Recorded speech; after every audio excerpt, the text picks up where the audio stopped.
السلام علیکم جی، میں ہوں آپ کا میزبان وجاہت خان، اور ناظرین آج ہم ایک ایسی شخصیت سے آپ کو ملوا رہے ہیں جن کے نہ صرف پاکستان میں بلکہ دنیا بھر میں لاکھوں مداح ہیں، اور اگر میں یہ کہوں کہ اسلامک شخصیات میں پاکستان میں سب سے زیادہ ان کو سنا جاتا ہے، ان کی باتوں پر، خاص طور پہ نوجوان جو ہیں، جتنا تیزی سے نوجوانوں کو انہوں نے اٹریکٹ کیا ہے، تو شاید ہی اتنے کم عرصے میں کسی دوسری شخصیت کو یہ مقام اور یہ رتبہ ملا ہو جو اس وقت ان کو ملا ہوا ہے۔ تو آپ سمجھ گئے ہوں گے میری مراد معروف مبلغ اسلام انجینئر محمد علی مرزا صاحب آج ہمارے ساتھ موجود ہیں۔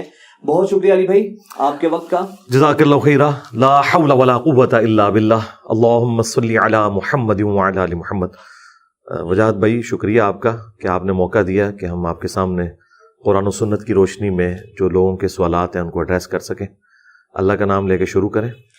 علی بھائی سب سے پہلا سوال، کچھ لوگ جو آپ کے ناقدین ہیں، کوئی آپ کو رافضی کہتا ہے، کوئی آپ کو نعوذ باللہ گستاخ صحابہ کہتا ہے، کوئی آپ کو فسادی کہتا ہے، طرح طرح کے القابات سے آپ کو نوازا جاتا ہے، تو اس کی کیا وجہ ہے؟ کوئی بھی مسلک کا شخص ہے، ایک مسلک کی بات نہیں کر رہا، جتنے بھی مسالک کے کچھ علماء کرام جو ہیں، بلکہ اکثریت ان کی کہیں تو بنیادی مسئلہ کیا ہے آپ سے جس پہ یہ سارے اتنے آپ پہ برہم نظر آتے ہیں؟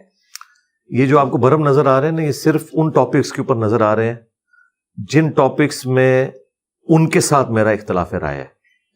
مجھے آج تک کسی اہل حدیث عالم نے، اور نہ مستقبل میں اس ویڈیو کے بعد، کبھی آ کر یہ نہیں کہا کہ یہ جو آپ آئے دن رفع الیدین کے اوپر زور دیتے ہیں کہ بخاری اور مسلم میں نماز کا طریقہ رکوع میں جاتے وقت اور رکوع سے اٹھتے وقت رفع الیدین والا لکھا ہے، جب آپ اس کے اوپر بار بار ایمفسائز کرتے ہیں تو ہمارے بریلوی بھائیوں کے چڑیا جیسے دل دکھ جاتے ہیں۔ یہ کبھی کوئی اہل حدیث مجھے نہیں آ کے کہتا، وہ صرف وہ گلا کرتا ہے جو اس سے متعلق ہے۔ اس کا مطلب ہے کہ باقی ساری چیزیں وہ انڈورس کر رہا ہے کہ میں ٹھیک کہہ رہا ہوں۔ اسی طریقے سے آج تک مجھے کسی بریلوی عالم نے یہ آ کر نہیں کہا کہ جب آپ یزید کے مسئلے میں اہل حدیث کی کلاس لیتے ہیں تو ان بیچاروں کے دل دکھ جاتے ہیں، آپ یزید کے بارے میں اتنے ہارڈ لائنر نہ ہوا کریں۔ وہ پتہ کیا کہتے ہیں؟ انجینئر صاحب کام چوک کے رکھو۔ کیوں؟ کہ ان کے مفادات پہ زر نہیں پڑ رہی نا، وہ ان کے مطلب کی بات ہو رہی ہے۔ تو جس فرقے کے مفادات پہ جن معاملات میں زر پڑتی ہے نا، وہ تو انہیں لگتے ہیں برے، باقیوں پہ وہ بڑے خوش ہیں کہ یار یہ بالکل ٹھیک کر رہے ہیں ان کے ساتھ۔ تو اس کا مطلب ہے کہ میں جس فرقے کے ساتھ جو ٹھیک کر رہا ہوں نا، وہ اگر سارا جمع کرے تو سارا ہی ٹھیک ہے۔ ٹھیک ہے، تو یہ اس طرح کے نام انہوں نے میرے بغیر بھی ایک دوسرے کو دیے ہوئے ہیں۔ کیا احمد بریلوی صاحب نے حسام الحرمین میں دیوبند کو اور اہل حدیث کو مرتد نہیں لکھا، گستاخ رسول نہیں لکھا؟ ہم نے تو کبھی یہ نہیں کہا، ہم تو صرف عبارتوں کے اوپر فتویٰ لگاتے ہیں، اس کے جو لکھنے والے ہیں ان پہ بات نہیں کرتے کہ پتہ نہیں توبہ کر کے مر گئے ہوں گے۔ اسی کے جواب میں جب المحند علی المفند لکھی گئی ہے تو علماء دیوبند نے احمد بریلوی اور ان کی پوری جماعت کو شیطانی لشکر ڈکلیئر کیا۔ تو یہ ایک دوسرے کے ساتھ یہ سب کچھ کرتے ہیں۔ احسان اللہ ظہیر صاحب نے البریلویہ کتاب میں کتنی جھوٹی باتیں جو منسوب کر دی ہیں بریلویوں کی طرف۔ وہی جو مستوی عرش تھا خدا ہو کر مدینے میں اتر پڑا مصطفیٰ ہو کر، یہ کلمات کفر انہوں نے بریلویوں کے کھاتے میں ڈال دیے، اور اس کے اوپر باقاعدہ پھر وہ مناظرہ ہار گئے جب انہوں نے کہا ہم تو یہ کفر سمجھتے ہیں، آپ نے ہماری طرف کیسے منسوب کر دیا۔ اور ہمارے استاد ڈاکٹر اسرار صاحب رحمہ اللہ بھی اپنے بھول پن میں یہ بیان کر گئے تھے۔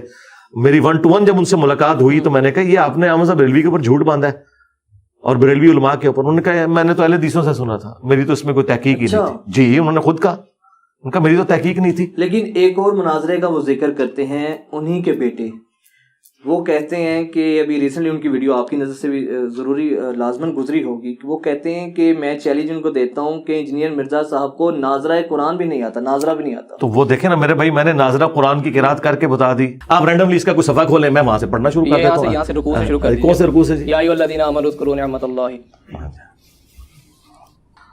اعوذ باللہ من الشیطان الرجیم، بسم اللہ الرحمن الرحیم، یا ایھا الذین آمنوا اذکروا نعمت اللہ علیکم اذ جاءتکم جنود فأرسلنا عليهم ريحا وجنودا لم تروها وكان الله بما تعملون بصيرا. میرا کلپ لاکھوں لوگوں نے دیکھ لیا, درجنوں چینلز نے اپلوڈ کیا, اور اس کے بعد میں نے کہا یہ جو میں نے پڑھا ہے نا, اسی انداز میں ان کے بڑے جتنے انہوں نے لانچ کیے ہیں اپنے بڑے علماء, ساجد میر صاحب, تقی عثمانی صاحب, مفتی منیب صاحب, یہ تین بڑے ہیں نا اہل حدیث کے, دیوبند کے اور بریلویوں کے, یہ اسی انداز میں قرآن کی تلاوت کر کے کو بتاتے ہیں. اس کے بعد جو آیات میں نے پڑھی ہے, میں نے تو رینڈم پڑھی تھی نا کہ کھولیں, میں آپ سے بھی کہہ سکتا ہوں کھولیں, میں قرآن بھی پڑھوں گا, اس کا ترجمہ بھی کروں گا, اور اس قرات کی طرح ان میں سے کوئی ایک قرات کر کے بتائے. میرے بھائی میں نے قرات میٹرک لائف میں سیکھ لی تھی اللہ کے فضل سے, 8 سے 30 سال پہلے کی میں بات کر رہا ہوں. تو یہ کہنا کہ نازلہ قرآن نہیں آتا, ان کے بچوں کو تو آتا ہے, یہ تو خود مجہول قرآن پڑھتے ہیں, معروف عربی پڑھ ہی نہیں سکتے.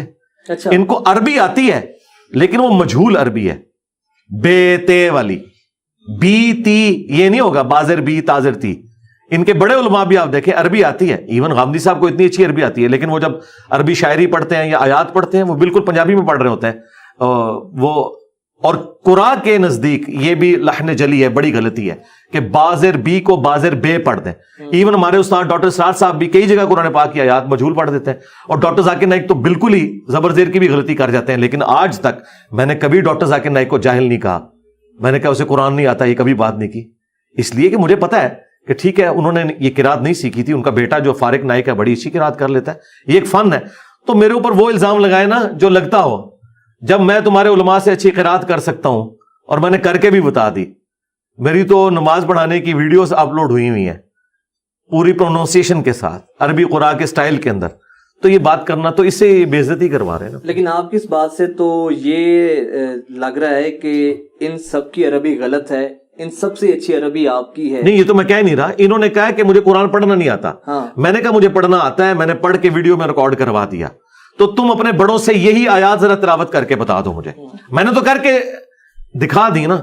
تمہارے بڑے بھی انہی آیات کو اسی انداز میں تلاوت کریں اور نیوٹرل کاری سے کسی سے فیصلہ کروا لیں گے, عوام فیصلہ کر لے گی کسی قرآن اچھے طریقے سے پڑھنا آتا ہے. ہاں, یہ میں نے جواب دیا ہے. انہوں نے میرے کئی کلپس کاٹے ہیں جس میں میں نے کہا کہ امام کعبہ سے بھی غلطیاں ہوتی ہیں, کہتے ہیں یہ کہتا ہے دیکھو جی امام کعبہ, وہ میں نے ریبٹل کیا تھا. میں نے کبھی یعنی ایکسکلوسیولی اس چیز کو بیان نہیں کیا تھا, میں نے ریبٹل کرتے ہوئے کہا تھا کہ فلاں سے بھی غلطی ہوئی, فلاں سے بھی غلطی ہوئی. ہمارے استاد ڈاکٹر سرار صاحب ان سے زیادہ قرآن کے کراس ریفرنسز کوئی نہیں دے سکتا تھا. انہوں نے کئی سال تک بیان القرآن آڈیو میں ریکارڈنگ کرایا, اور فائنلی پھر 1998 میں ویڈیو میں ریکارڈ کروایا. دیکھ کے وہ قرآن پڑھ رہے ہیں, کئی جگہ ان سے زبر زیر کی غلطی ہوئی ہے, لیکن میں نے کبھی وہ کلپس کاٹ کے یہ نہیں کہا کہ یہ قرآن سے جاہل ہے. ایسا ہو سکتا ہے, بھول بھی سکتا ہے انسان.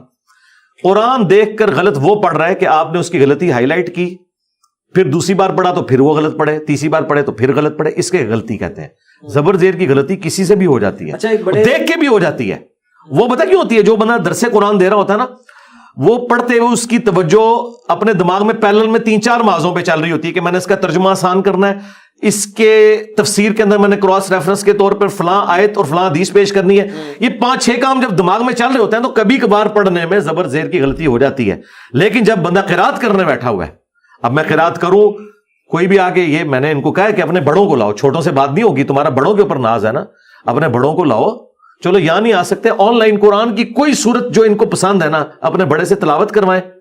اگلا سورج میں طلوع نہیں ہونے دوں گا, میں بھی اپنی آواز میں اسے قرات کر کے نا ویڈیو میں اپلوڈ کروں گا, عوام فیصلہ کرے گی کون زیادہ اچھا قرآن پڑھ سکتا ہے. اور یہ جواب میں, یہ میرا چیلنج نہیں ہے, یہ ان کے چیلنج کا جواب ہے. مجھے تو ان سے انٹرسٹ ہی نہیں. عالم دین کے پاس میں بیٹھا تھا تو میں نے ان سے پوچھا کہ وجہ کیا ہے آج کل جس مسلک کے جن کی بھی امام صاحب یا علماء کرام ہیں ان کی ویڈیو نکال رہے ہیں عالم صاحب کی, ان کی جو خطبات ہوتے ہیں, ان کی تقریر ہوتی ہے, اس کا زیادہ توپوں کا رخ موضوع گفتگو انجینئر مرزا ہوتے ہیں. جی جی یہی ہے, ہر طرف یہ ہے. انہوں نے اس کا بڑا انٹرسٹنگ جواب دیا. انہوں نے کہا اس کی وجہ یہ ہے کہ یہ جو ہمارے نوجوان ہیں اس امت کے, جو ہمارا اثاثہ ہیں, یہ ان کو گمراہ کر رہے ہیں.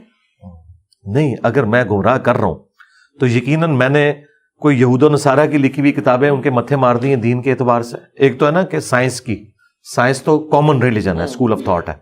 کیا دین کے معاملے میں یہ قرآن, بخاری, مسلم, نہ تو یہ میں نے پرنٹ کی ہیں, نہ میں نے لکھوائی ہیں, ان کے مکتبوں سے پرنٹ ہوئی ہیں. میں تو باقاعدہ امیجز ڈسپلے کرواتا ہوں, عربی اور اردو, حدیث کی نمبرنگ بتاتا ہوں, آیت ڈسپلے کرواتا ہوں, اگر وہ سب کچھ لکھا ہوا ہے تو پھر کسی کو اختلاف ہونا ہی نہیں چاہیے. اور یہ جو کہہ رہے ہیں نا ہم اپنے علماء کی جو ہے وہ ڈیفینڈ کرنے کے لیے, اپنے فرقوں کو ڈیفینڈ کرنے کے لیے, اپنی عوام کی اصلاح کے لیے سب کچھ کر رہے ہیں, تو بھائی قرآن و حدیث بیان کرو نا. آپ تو قرآن و حدیث بیان ہی نہیں کر رہے. آپ کہہ رہے ہو اس کے نام میں مرزا آتا ہے, یہ قادیانی ہے, تو پھر میں اس کے جواب میں چشتی رسول اللہ, اشرف رسول اللہ ان کی کتابوں سے دکھاتا ہوں, پھر یہ کہتے ہیں ہمارے بزرگوں کو ننگا کرتا ہے. کوئی ٹیکنیکل گراؤنڈز کے اوپر کھڑے تو ہوں. جس دن میں نے قرآن, بخاری, مسلم یا اہل سنت کی جو مین سٹریم کی کتابیں ان سے ہٹ کے کوئی بات کی تو آپ مجھے آگے پکڑیں. اور پھر آخری بات, میرے ساتھ جو لوگ اٹیچ ہوئے ہیں کیا وہ جاہل ہیں؟ کیا وہ لوگ وہ ہیں کہ جو اسکول سے بھاگے تھے, پڑھ نہیں سکتے تھے اور انہیں مدرسے میں داخل کر کے عالم بنایا گیا؟ یہ سارے اپنی اپنی فیلڈ کے اندر انٹلیکچوئلز ہیں, کالجز یونیورسٹیز کے اسٹوڈنٹس ہیں. ان کو تو کوئی بھی گمراہ نہیں کر سکتا. دین کے حوالے سے کیسے گمراہ کر سکتا ہے؟ ان کی عقل نہیں کام کرتی ہے, ان کا انٹلیکچوئل لیول ان سے زیادہ ہے, وہ پرکھ سکتے ہیں, اور پرکھنے کے بعد انہیں پتا چلتا ہے کہ آپ تو جھوٹے نکلے. اور دیکھیں ان کے جھوٹا ہونے کے لیے یہی کافی ہے, انہوں نے وہ بلیمز لگائے جو میرے اندر ہے ہی نہیں تھے. مجھے قادیانی کہا, ٹھیک ہے, تو اس سے ان کی انٹینشن شو ہوگی. اگر یہ کہتے ہیں ہم سے غلطی ہوگی, اب معافی مانگ لے. جتنوں نے مجھے قادیانی کہا ہے مجھ سے معافی مانگے, شرعی طور پہ میں معاف کروں گا. تو کبھی انہوں نے معافی نہیں مانگی. نام مرزا ہے تو قادیانی بھی ہوگا. وہ لال داڑھی والے ایک بھائی بیٹھے ہوئے ہیں, بھائی تو نہیں, ہمارے بزرگوں کے عمر کے ہیں, مکے کے اندر, تو انہوں نے خود سے شروع کر دیا. کیونکہ پاکستان میں یہ سودا بکتا ہے کہ آپ نے کسی کو ڈی فیم کرنا ہے نا, اسے قادیانی کہہ دو. تو باقی لوگ تو بےچارے چھپ کے بیٹھ جاتے تھے. میں نے تو انہیں للکارا, میں نے کہا تم لوگ بات کرو گے؟ اوے تمہارے ابوں نے چشتی رسول اللہ, اشرف رسول اللہ پڑھوایا ہوا ہے. ایک غریب ہو تو بدتمیز. تم لوگوں کی یہ جرت کہ تم ایک مسلمان کے اوپر الزام لگا رہے ہو جن کے اپنے بزرگ اپنے ناموں کے کلمے پڑھاتے رہے. ختم نبوت کے نام کے اوپر تم لوگوں نے اینٹی قادیانی تحریک کو ختم نبوت کا نام دیا ہے. ختم نبوت پہ تو تم نے کبھی کام ہی نہیں کیا. قاتلانہ حملے بھی ہوئے آپ پہ. جی اچھا. تو کبھی سوچا کہ سیکیورٹی وغیرہ کے حوالے سے بھی, جس طرح آپ گفتگو کرتے ہیں, جی جی, تو آپ پہ اٹیکس ہوئے ہیں, اکثر ہم دیکھتے ہیں کچھ لوگ ملک سے باہر چلے جاتے ہیں, جس طرح غامدی صاحب یا جن لوگوں کو تھریٹس ہوتی ہیں, تو اس وقت تو سب کا ہاٹ ٹارگٹ آپ بنے ہوئے ہیں اور آپ کے اوپر جس طرح تبرہ بھی کی جاتی ہے, تو آپ کا بھی مستقبل میں ارادہ ہے باہر شفٹ ہونے؟ میرا خیال ہے اب تو حالات ہمارے لیے فیوریبل ہو گئے. اس کی وجہ یہ ہے کہ ان کی عوام ان کو چھوڑ کے یہاں آ چکی ہے. انہوں نے جتنا چورن بیچنا تھا بیچ لیا. اب دیکھیں وہ ایک گھسا پٹا الزام تھا قادیانی والا, وہ اتنی بار انہوں نے لگایا کہ لعنتیں کھا رہے ہیں. آج بھی میں نے ریئل ٹائم دیکھیں, ہر دفعہ 500-600 بندہ آتا ہے. کبھی موقع آتا ہے میں کہتا ہوں جی ہاتھ کھڑا کریں کتنے لوگوں کو میرا نیگیٹو تعارف ہوا تھا. 90% لوگ کہتے ہیں جی ہمیں نیگیٹو تعارف ہوا تھا. تم لوگ پازیٹو تعارف کرواؤ اپنے فرقوں اور بزرگوں کا, پھر بھی لوگ تمہارے ساتھ نہ چلیں. اور میرا تم لوگ نیگیٹو تعارف کرواؤ اور وہ سن کے اللہ کے نبی علیہ السلام کے ساتھ اٹیچ ہو جائیں, میرے ساتھ نہیں, کیونکہ میں تو کوئی فرقہ لانچ ہی نہیں کیا ہوا. تو اس کا مطلب یہ کہ سچائی کی اتنی بڑی طاقت ہے, تو ہمیں کوئی فرق نہیں پڑتا. اب تو حالات کافی فیوریبل ہیں. اور دوسرا, میں نے یہاں سے جانا نہیں ہے, کیونکہ یہ ان کے پاس پھر آخری ایک حربہ ہوگا کہ دیکھا جدھر کا خمیر تھا وہیں پہنچ گیا. غامدی صاحب کو یہ گالی کھانی پڑ رہی ہے نا. غامدی صاحب آپ کو پتا ہے انہوں نے خود اپنے انٹرویو میں بتایا کہ میں ملیشیا شفٹ اس لیے ہوا تھا کہ مجھے انہوں نے کہنا تھا یہود و نصارہ کا ایجنٹ, تو میں امریکہ اس لیے نہیں گیا. اب امریکہ وہ گئے, وہاں پہ امریکہ میں ایک بڑے قرآن کے ایک اسکالر تھے, نام لیے بغیر, چونکہ میں ایک نیگیٹو بات کر رہا ہوں, تو ان کا ایک سکینڈل نکلا, اس کی وجہ سے کافی اسلام کو نقصان ہوا. تو ان کے کچھ چاہنے والے پھر ملیشیا گئے, انہوں نے کہا کہ یہاں پہ اب ایک ویکیوم کریٹ ہو گیا, آپ کو اب امریکہ آنا ہے. تو غامدی صاحب نے وہی بات کی, لوگ کہیں گے کہ یہود و نصارہ کا ایجنٹ ہے. انہوں نے کہا چھوڑیں جی, لوگوں کو کہنے دیں, لوگ پہلے بھی کہہ رہے تھے, آپ نے اپنا آپ بنوا لیا ہے, اب آپ یہاں پہ آ جائیں. تو میرا مسئلہ یہ ہے کہ میں نے صرف غامدی صاحب کی طرح ویڈیوز نہیں ریکارڈ کروانی, میں فزیکلی لوگوں سے ملتا بھی ہوں, اور ہزاروں نہیں اب تو لاکھوں لوگ مجھے مل کے جا چکے ہیں. اور میں یہاں اپنی اکیڈمی میں بلاتا ہوں تاکہ میں ان کے بزرگوں نے جو ان کا استحصال کیا ان کے سامنے کھولوں کہ تمہارے بزرگ تو وہ تھے تم سے چندے لیتے تھے.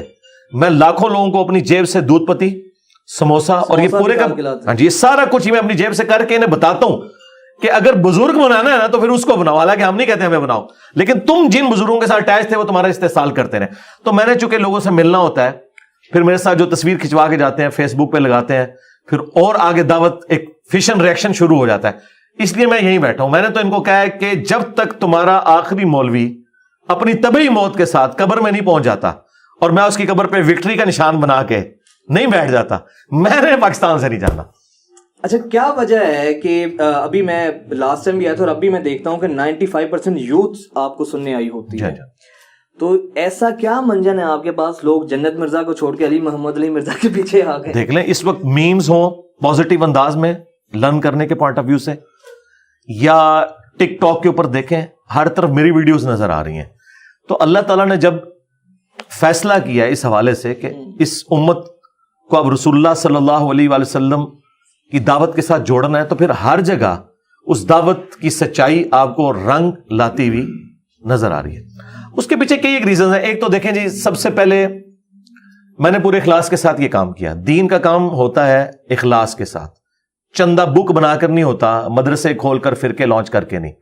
اس طرح کی پہلے چیز کبھی نوجوانوں نے نہیں دیکھی تھی. آج تک جتنے ہیں انہوں نے چندہ بکس بنائی ہیں. ایون جو بڑے بڑے لوگ جن کی میں عزت کرتا ہوں ان کے بھی کروڑوں کے بجٹ ہیں. ڈاکٹر ذاکر نائک، مولانا طارق جمیل، یہ سب لوگوں سے لیتے ہیں. احمد دیدار صاحب بھی، ڈاکٹر سرار صاحب بھی، یہ سب کے سب لوگ. جاوید احمد غامدی صاحب کا بھی خرچہ لوگوں نے اٹھایا ہوا ہے. لیکن میں 1 روپے کا روادار نہیں ہوں کسی. نہیں، یہ جو لیتے ہیں یہ غلط ہے. نہیں، میں غلط نہیں کہتا، میں کہتا ہوں لیں، لیکن اس سے اپنی جدادیں نہ بنائیں. جس طرح ہمارے استاد ڈاکٹر سرار صاحب نے کوئی جداد نہیں بنائی. سبسسٹنس لیول کے اوپر گزارا کریں. جب جدادیں بنائیں گے نا اور سسٹم کے بینیفیشری ہوں گے، پھر ہم کہیں گے چوپڑیاں نالے دو میں جہانی مٹھے باہو، کہ آخرت بھی اللہ سے لینی ہے. تو پھر دنیا میں آپ نے سبسسٹنس لیول پہ گزارا کرنا ہے. جس طرح خلفائے راشدین کا بھی جو ماہانہ خرچ تھا وہ بیت المال سے آتا تھا، لیکن وہ جدادیں نہیں بنا کے گئے. ہمیں ان سے اختلاف یہ کہ جدادیں بناتے ہیں اپنی. ان کے بچے جو نااہل ہوتے ہیں ان گاڑیوں میں گھومتے ہیں کہ جو وہ اپنے پیسوں سے پوری زندگی کما کے اس گاڑی کا ٹائر بھی نہیں خرید سکتے. تو دین کے نام کے اوپر یاشی. اور اسی مدرسے میں پڑھنے والے اسٹوڈنٹ جو ہے ان کی دوائی کے لیے پیسے بھی دینے کے لیے تیار نہیں ہوتے، وہ گندے کپڑوں میں پھر رہے ہوتے ہیں. ہمیں یہ اختلاف ہے. ہم دین کو سورس آف انکم بنانے کے خلاف نہیں ہے. میری اس کے اوپر باقاعدہ ویڈیوز ریکارڈ ہے. یہ مسئلہ نہیں ہے، مسئلہ ہے سبسسٹنس لیول کے اوپر. سورس آف انکم کی آپ نے بات کی ہے یوٹیوب پہ، تو اچھا وہ میں بات پوری کر لوں. وہ جو آپ نے نوجوان، تو ایک تو یہ چیز تھی. دوسری چیز تھی میری دنیاوی تعلیم، میکینیکل انجینئرنگ میں نے آنرز کے ساتھ کی ہے. تیسرا میرا ایک سٹیٹس اس حوالے سے کہ میں نے 19 گریڈ میں سرو کیا ہوا ہے اٹامک انرجی کے ایک ادارے میں، نیسکوم کے اندر، اور اس کا بھی وہ سب ادارہ تھا NDC اس کے اندر. اور پھر میں نے ریٹائرمنٹ لی 15 سال کے بعد. تو یہ ساری کی ساری چیزیں جمع ہو کے، اور سب سے بڑھ کر یہ کہ میں نے پہلی دفعہ یہ ٹرینڈ سیٹ کیا ہے. ٹرینڈ کیا سیٹ کیا؟ ابھی تک ہم اور ہمارے اسٹوڈنٹ نہیں کر رہے ہیں، اور تو کوئی آیا ہی نہیں میدان میں، کہ ہم نے جو بھی آیت اور حدیث بیان کی وہ ڈسپلے کروائی کہ آپ کاؤنٹر ویریفائی کر لیں. تو لوگوں کو یقین آ گیا کہ باقی سب کہانیاں کروا رہے ہیں اور یہ جو کچھ بتا رہے ہیں وہ کچھ لکھا ہے. اور پھر جو نوجوانوں کے آج کے مسائل تھے، جو غیر مسلموں کے اسلام کے اوپر اعتراضات تھے، ایتھیسٹ ہوں، جیوز ہوں، کرسچنز ہوں، پھر جو کرنٹ افیئر آتے ہیں ان کے اوپر میری ویڈیوز آتی ہیں. ابھی یہ دھروو راٹھی نے اسلام کرسچینٹی کے اوپر ایک ویڈیو ریکارڈ کرائی. یہ پوری دنیا کے مسلمانوں کے لیے ایک چیلنج نہیں تھا؟ جس کی دنیا میں سب سے زیادہ ویورشپ ہے یوٹیوب کے اوپر، وہ بندہ آپ کے ریلیجن پہ بات کر رہا ہے. کدھر مر گئے ہیں یہ لوگ؟ جو آئے بھی ہیں ستی باتیں کر کے سائڈ پہ ہو گئے. میں نے اس کا ریبٹل کیا ہے، ایک ایک بات کا جواب دیا ہے، بلیک اینڈ وائٹ کے اندر ایک ایک چیز دکھائی ہے. تو یہ جو ہمیں کہتے تھے نا کہ آپ جی کافروں کے حملوں کا جواب دیں، آپ ہمیں چھوڑیں، تو ان کا بھی جواب ہم دے رہے ہیں. آپ کو ہم اس لیے پکڑے کہ آپ ایک دوسرے کو کافر ہی سمجھتے ہیں. چونکہ آپ ایک دوسرے کو کافر سمجھتے ہیں تو آپ کو بھی جب ہم ایڈریس کر رہے ہیں تو آپ کی نظر میں کافروں کو ہی ایڈریس کر رہے ہیں. اچھا علی بھائی، ایک تاثر یہ بھی ہے کہ آپ کے بارے میں کچھ لوگ کہتے ہیں کہ گو کے بات آپ کی ٹھیک ہوتی ہے، لیکن آپ کا لہجہ ذرا متکبرانہ سا ہوتا ہے. آپ کے لہجے کے اندر ایک تلخی ہوتی ہے جس سے اس مسلک کے جو فالوورز ہیں وہ ذرا ہرٹ ہوتے ہیں. تو ہم ان سے یہ کہتے ہیں کہ آپ وہی باتیں لے جائیں اور پازیٹیو انداز میں ان کے سامنے رکھیں. آپ کی چمڑی نہ انہوں نے اتار دی تو آپ مجھے پکڑیے گا. مثلاً میں آپ کو، آپ لاہور سے آئے تو میں آپ کو حدیث لکھ کے دیتا ہوں صحیح مسلم کی، کہ نبی الاسلام نے کہا میں تمہیں منع کرتا ہوں قبروں پر عمارتیں مت بناؤ، قبروں کو پکا مت کرو اور اس پہ مت بیٹھو. مجاور بن کے بیٹھنا بھی منع ہے، ڈائریکٹ بیٹھنا بھی. یہ حدیث مسلم شریف کی، یہ میں آپ کو لکھ کے دیتا ہوں 2245 نمبر، بڑے سے پلے کارڈ کے اوپر. اور داتا دربار جا کے بیٹھ کے آپ لوگوں کو اکٹھا کر کے ایک طرف آپ شہد رکھیں گال میں، ایک طرف آپ شکر رکھ لیں اور کہیں کہ میٹھے میٹھے اسلامی بھائیوں میرے قریب آؤ، میں تمہارے نبی کی حدیث تمہیں سناتا ہوں. اور یہاں پہ جو علی اجویری صاحب دفن ہیں یہ سید تھے، اور سید و حدیثیں سن کے خوش ہوں گے. اور اب ہم پریکٹیکلی کدال لے کر، بیلچے لے کر ان کا مزار توڑ کے ان کی روح کے سالے ثواب کے لیے انہیں خوش کرنے کے لیے ان کا مزار گراتے ہیں. اور ساتھ آپ کہیں تو ان کو خوش کر کے دیکھیں. کیوں آپ مجھے مار اڑوانا چاہتے ہیں؟ تو بس وہی ٹھیک ہے. تو اس کا مطلب ہے کہ لہجہ کوئی مسئلہ نہیں ہے. اور یہ جو ہمارا لہجہ ہے نا، میرا یہ دعویٰ ہے اس پلانٹ ارتھ پہ مجھ سے زیادہ سافٹ بندہ اس وقت کوئی نہیں ہے جو ان اختلافی موضوعات کے اوپر بولتا ہو اس طریقے سے. آپ سے زیادہ سافٹ بندہ سافٹ کوئی نہیں ہے. یہ کہتے ہیں ہارڈ ہے، میں سافٹ ہوں. اس لیے کہ خادم رضوی صاحب نے کہا ਛੱਡ ਦਿਓ ਵਾਬੀਆਂ ਦੀ ਕਿਹੜੀ ਗੱਲ ਹੈ, ਇਹ ਤੇ ਸੂਰਾਂ ਦੇ ਸੂਰ ਨੇ, ਠੀਕ ਹੈ। ਕਹਿੰਦਾ ਉਹਨਾਂ ਵੱਡਿਆਂ ਦਾ ਇਖਲਾਸ ਮੰਗੋ ਤੇ ਉਹ ਬੜੇ ਵੱਡੇ ਲੋਕ ਹਨ, ਗਦਾਵਾਂ ਨੂੰ ਖੈਰ ਪਾ ਹੀ ਦਿੰਦੇ ਨੇ। ਚਲੋ ਜੀ ਚਲਿਏ, ਉਹ ਭਾਬੀਆਂ ਦੀ ਅਜ਼ਾਨ ਇਹਦਾ ਗੜਾ ਦਵੇ, ਇਹ ਤਾਂ ਸੂਰ ਦੇ ਸੂਰ ਹਨ। ਚਲ ਚਲਿਏ।